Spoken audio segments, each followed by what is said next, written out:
because of one single game. I just come here to play basketball every single day. Clark and Reese have changed the way we consume women's sports. Listen to The Making of a Rivalry, Caitlin Clark versus Angel Reese on America's #1 podcast network, iHeart. Open your free iHeart app and search The Making of a Rivalry, Caitlin Clark versus Angel Reese, and start listening. It's time to give stuff away. Hey, hey, it's free stuff for you. All right, they announced the second year of the Say Santa tour. If you want to go, it's next spring, so you'll be sitting on these for a minute, but it'll be a good show. It's Primus and Pussifer and A Perfect Circle. 2/3 of that. Maynard Keenan's got his grubby little mitts in there. It'll be his 61st birthday celebration. All the bands on stage at the same time. It'll be Bedlam, and it'll be a good time. Sunday, May 25th, out at Blossom. If you want to go, livenation.com has all the details for you. This pair for you if you're caller 10. Good luck. 216-578-1007 or 800-348-1007. Alan Cox. A drummer, or even the real musician, he just makes a noise. If he played the violin or the piano, anything that made sense, but the drums. 100.7 WMMS.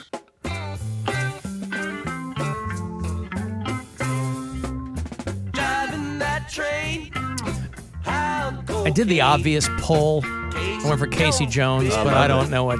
Phil Hanley's here, and I know he's a big Deadhead, and he hasn't been here in a little while, and I don't know what your go-to. I know very little about the Grateful Dead. Oh, you got to get into it. Sugar Magnolia? You're not talking about any of the songs people know. Well, yeah, I mean, it's versions. I talk about versions of songs. I listen to live shows. You listen to live shows. But, yeah, I mean, Casey Jones is great.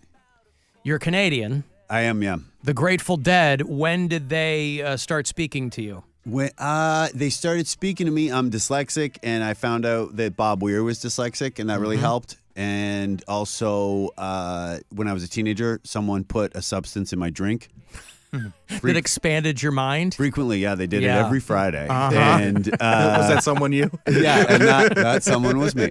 And yeah, it just it lent myself. I'd struggled in school. I needed to get out of my reality, and the drink thing helped. And then yeah, I just got into the Dead. And it's funny, I like listen to different music. I'm super stoked that Oasis are gonna tour again. And I was like, listen to Oasis.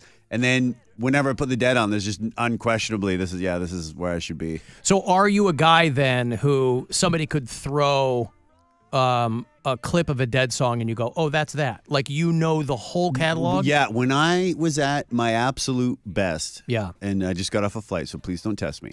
But when I was at my absolute best, so the Dead played from 1965 to 1995, and I could guess what year the live performance was always within 6 months. So I might go like, that was 89, Oh, wow. and it was actually March 90.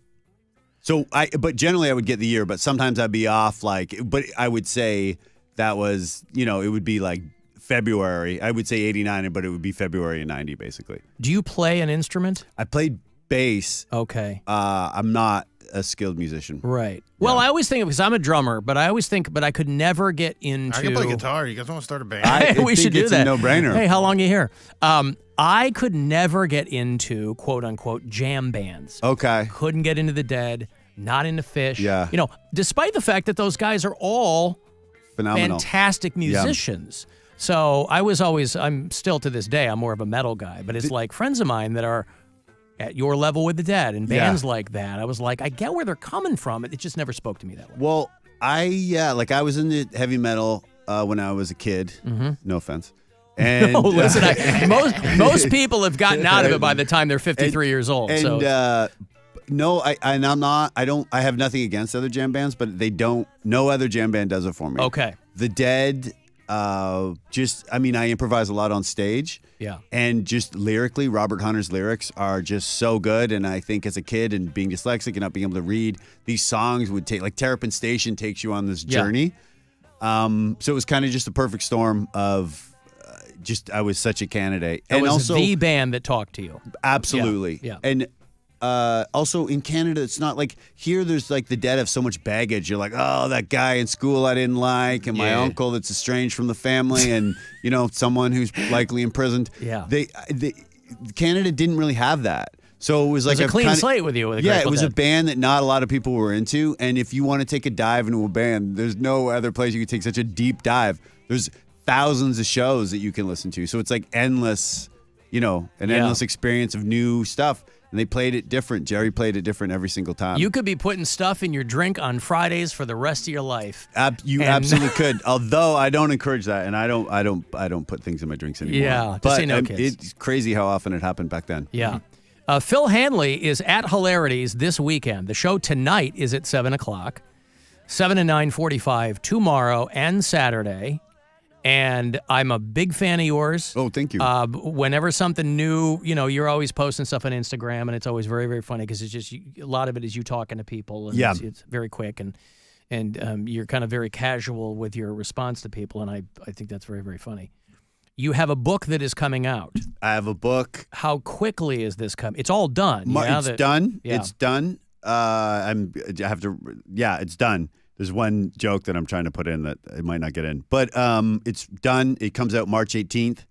I beg of people to pre-order it. It's called Spellbound, My Life as a Dyslexic Wordsmith. Yes. Yeah. Yeah. And it's about it starts off primarily about, when I'm identified with my learning disability, and then I talk about my experiences in special ed and stuff like that. And then my friends went to college. I became a model. I lived in Europe, and then slowly found my way to stand up. And it talks about, my whole life. Now, last time you were here, I think it's been a couple of years, but the model thing kind of slipped out. And I think Bill knew. I didn't know. Bill's a true fan. Well, he's a true modeling fan, I guess. Yeah, I knew you from your modeling, not from your stand-up. Yeah.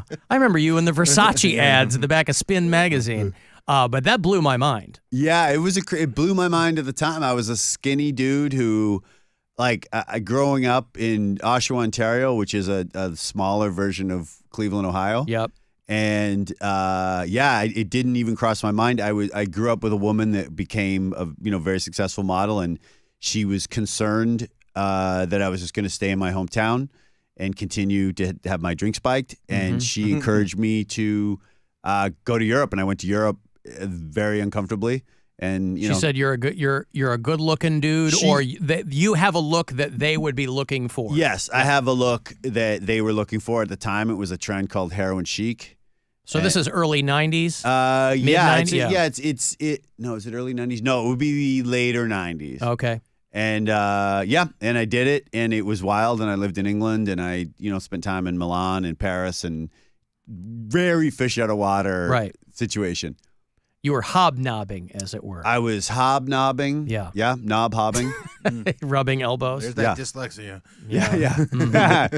And so at what point do you go, this is not, did you see, you have to be surrounded by cautionary tales in that world. Yeah, totally. But what it was, so I grew up in the town, a suburb of Toronto. My dad was in the insurance business, did not care for his occupation, did a great job and was very, successful at it, but wasn't thrilled to get up and do it every day. And I was miserable in school, as you can imagine, if you can't read. And I was just like hell bent on doing something that I loved and doing something that I wanted to do. And not following in your father's footsteps. Well, just, like following his footsteps in a lot of ways, but just not occupation-wise. Right. And so as I was modeling, which was the last thing that I felt equipped to do physically or mentally, I was like working with photographers and stylists and people that were like thrilled to do this job. Like a photographer that's like, I got a camera when I was 7 years old, know? And I was like, dang, what have I done since I was 7 years old? And eventually I came to the answer after years. I was like, I've been a smart ass my whole life. Yep. And let's try to monetize that. I tried comedy. I did improv when I was living in England, modeling. I did improv in this like weird church basement for the first time. Got a pop from the other students in a scene, and the scene was actually about LSD. And it's true. You're like, now they're speaking my language. Yeah. And I got a laugh, and it was such this crazy eureka moment where I'm like, oh my, this feels like getting a laugh from friends or family, even though it's complete strangers. And it feels real good. You'll Yeah, never talk to feels anybody. real good. You'll never talk to anybody who gets an organic laugh and their reaction is, "It was okay." Yeah. It's like it's instantly a drug. It really was. Yeah. And so I, kind of wrapped things up in England and moved. My family had moved to Vancouver by that time, and I started stand-up with the intention of, moving to New York ultimately. So when you start the modeling thing, I have to imagine that your family and whoever your friends were at the time were like, "What are you talking about?" my best friend, Pugs, I remember telling him, and I was really self-conscious about it because it's like Oshawa's a tough town. It's a hockey town. Yeah. And I remember telling him, and he's like, "Just your face, right?" Because I was so skinny. Right. Like, I mean, I was like, I probably weighed, when I started modeling, I weighed definitely less than 120 pounds. Okay. So At this height? yeah. Yeah. Wow. So, yeah, Bill, you were like a absolutely broom. shredded. Yeah, no, right. I was just skinny, and I'd never, wasn't an athlete or anything like that. So I would swim with a t-shirt on, and then like within a few months, I was like working for Armani. Like, it wasn't Right. and I look back now, and I can look at a photo of me, back then, and think like, oh, I kind of see it now. But and at the time, I was like, this is like, it felt like a prank show that they wanted me to model. You kept waiting for somebody to be like, "This isn't the guy." Yeah, Whose idea was this? Yeah, absolutely. Yeah, right. Absolutely. Yeah. And so, what was the? So you start doing the improv thing, and you're like, "Oh, obviously there's a short shelf life on modeling for anybody. I mean, there are people who do it for a long time, but that wasn't what you were looking to do." No, but because you had fallen into it. Well, I had fallen into it, but I had just started to actually like do what you want to do when you're modeling. There's like, the glory things of editorial and stuff like that. But Yeah. catalog stuff, you make a lot of money. And I just started actually making money. But I wasn't happy, and I went through a breakup in London, and I don't know why they did it, but my family encouraged me. They're like, "Well, if you're not happy, try something else." But I'm like, here's a kid who can't read, is never held a shovel in his hand. Yeah. And you're encouraging him to leave a job that is very easy and can be lucrative. So I stopped. With no reading involved. Yes, Yeah. exactly. And we're not. It's a shock if you can read in that industry. Right. So it's crazy, but they encouraged me to come home, and I started comedy. But it was at a point though where I was like, oh, I can actually make a run of this doing modeling. I was at about the 4-year mark, and I started doing some catalog stuff in Germany and stuff. Well, also with the stand-up thing, it's different than if you're dyslexic and you're going out for roles. You want to act. You're trying to read scripts, and that can be problematic. Stand-up, Totally. I mean, you might. Everybody's got their own process. You might jot things down, but a lot of people aren't writing anything down, and so it's just that would remove that variable from the creativity. Absolutely. Yeah. But I choose to do things as difficult as I can possibly do for whatever. I mean, it's hence the book. Absolutely, hence the book. So I write down, like, parts of my show are as improvised as they can possibly be. Yeah. Like, I'm 3 words into a 5-word sentence, and I have no clue what the last 2 words are going to be.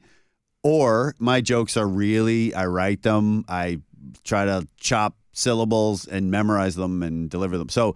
I do. I write everything out. Like, But the combination of those two things can be really effective. Like when you're literally performing a couple of lines, and then something else, you're kind of playing with it a little bit. Yeah, I mean, and for me, it's the most fun, and it's also, it's weird after all these years of listening to, when I'm writing and stuff like that, I'll listen to 40 hours of the Grateful Dead a week. Like, Right. it's just on constantly. Right. And they improvise. I mean, they had their songs, and then they just, they called it, Bob Weir calls it taking a walk in the woods. They would just go off. And so, maybe it just filtered in osmosis wise. But also when you're on stage, I mean, for people who follow Phil Hanley on Instagram, when you're on stage, many times you're in a Dead sweatshirt or a t-shirt or something like that. Yeah. So just going up there, people are going to start with that nugget of assumption about you. Yeah, I want, like, people send me stuff. There's like amazing artists, and there's so much bootleg stuff made from the Dead, and I have friends that design stuff officially for the band and stuff, and they send me stuff.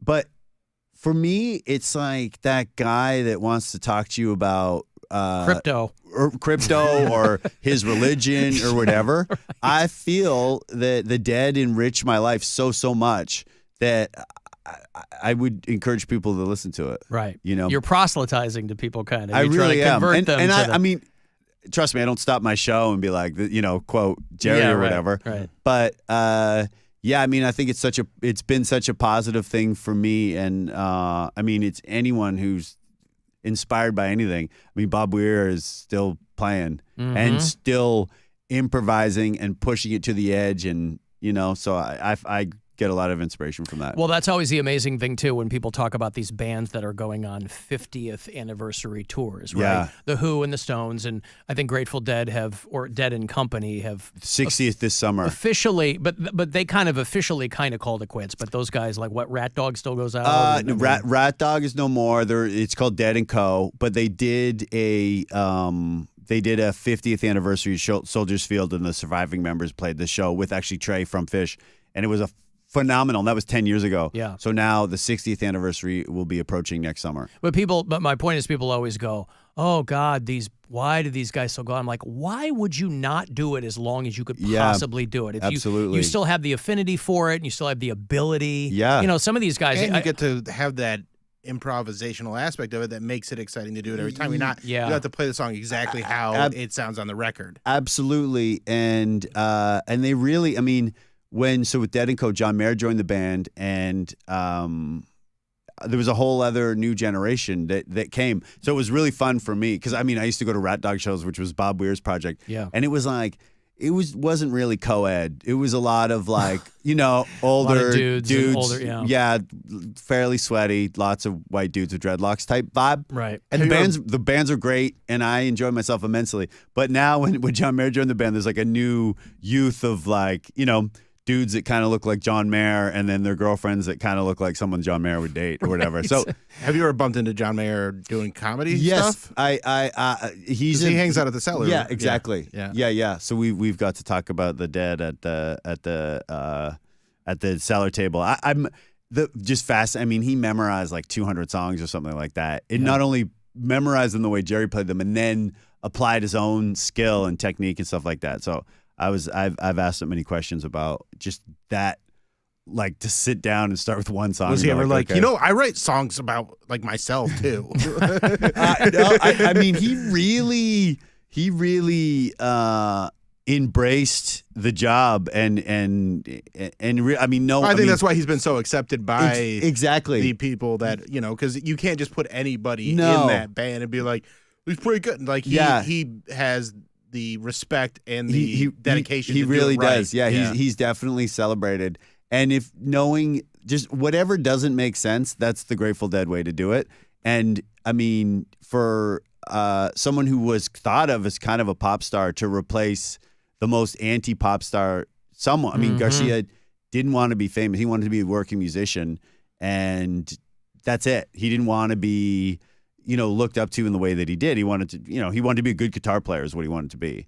And John Mayer it's just such a Dead thing that it just the way it happened. Yeah. It's unexpected, like their music. Phil Hanley is doing the weekend at Hilarities tonight. The show is at 7:00 tomorrow and Saturday. It is 7 and 9:45. You can go to hilarities.com for the details. You get to go home for a little bit after leaving Cleveland and going somewhere else? I do a book event in Portland on Monday. Yeah. And then I go to Vancouver to see my family for, I think, like 36 hours. And then I have shows next weekend in Calgary and Edmonton. And you're literally just home for like a day and a half. Yeah. Yeah. Okay. Yeah. And then I'm going to get photos for my book. Yeah. Yeah. The book is called Spellbound. The parenthetical subtitle, My Life as a Dyslexic Wordsmith, which is available for pre-order. Please. You could get a signed copy is Yes. what I'm looking Whoa. at. Look at that. Did Thank you you. even know that, or did the publishing company decide it? You know what? When you They have a stamp of your signature. well, They'll just put it. there's a thing where you get like a nameplate and Yeah. it's like a sticker that goes into the book.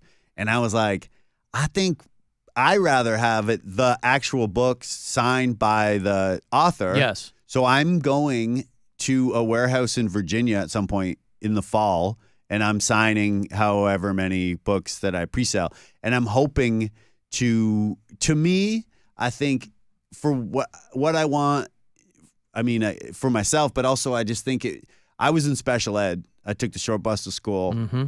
I wrote a book, and like the ultimate way to like, I was mistreated by teachers, and the ultimate like, F you is the book to them. Yeah, is if my book gets on the New York Times bestseller list, and I'm gunning for it, and I never put that out there. I never say like, oh, my dream is to do this, my dream is to do that. Right. But that is like my goal. Well, so anti-manifestation. If you can, if you can pre-order my book, you get a signed copy, and if you pre-order it now, you get a signed copy. We don't know how that's like a limited time, but yeah, and it's not just about dyslexia, and it's not just about comedy. It's it's kind of my journey. In the service of righteous pettiness, make sure that Phil Hanley can tell all those teachers, absolutely, go get screwed. Here's my book. They called me dumb. Yeah. That would have been a great name for the book. Yeah, that's not bad, actually. The next one you can call. Now, will there be an audio book version? Will you read your own book? There will be an audio book version.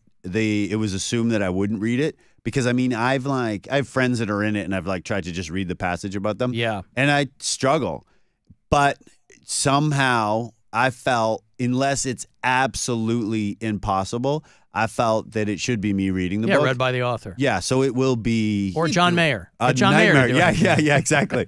It will be, and it's going to be a brutal week or 10 days or whatever, but I'm going to do my best. So unless they're like, yeah, this is unlistenable, which it could very well be, because there's a lot of stutters. There's a lot of like, what's this word? You know, umbrella. But it's not like, but also the word dyslexic is on the cover. So anybody listening, it might not, to your point, it might not be a smooth listening experience. Yeah. But it's not going to be a shocking one. No, it will be. We won't put it out unless it's smooth. So I'll do whatever I have to do, even if it's like memorizing chapters at a time. I will do it. It's funny. Just like I still can't spell the word dyslexia. I misspell it wrong all the time. I think for people who don't even have it, they're not spelling dyslexia properly. Yeah, you know, it's a tough one. X and a Y, and the other things in there too. Well, it's good to see you, man. Thanks for coming in. Thank you so much for coming in. Or thank you so much for having me. Yeah, of course. Yeah, we'll see you next time. Yeah, and also thanks for coming in. Listen, I try to come in as much as I possibly can, and you look great. You both look great. You look a little different than last time I saw you. Clean living in Jesus, baby. Yeah. That's all it is. Add the dead to that. Yeah. Phil Hanley is at Hilarities this weekend. Go to philhanley.com. I assume you can pre-order the book there. I found it. Yeah, I found it. The book is Spellbound, My Life as a Dyslexic Wordsmith. And the show's at Hilarities tonight, one show, 7 o'clock. Two of them tomorrow and Saturday at 7 and 9:45. You can go to hilarities.com for the info. The Alan Cox Show on 100.7 WMMS. And everywhere you go on our free iHeartRadio app. The Disney Plus Blockbuster offer. For a limited time, get 3 months of Disney Plus for just $1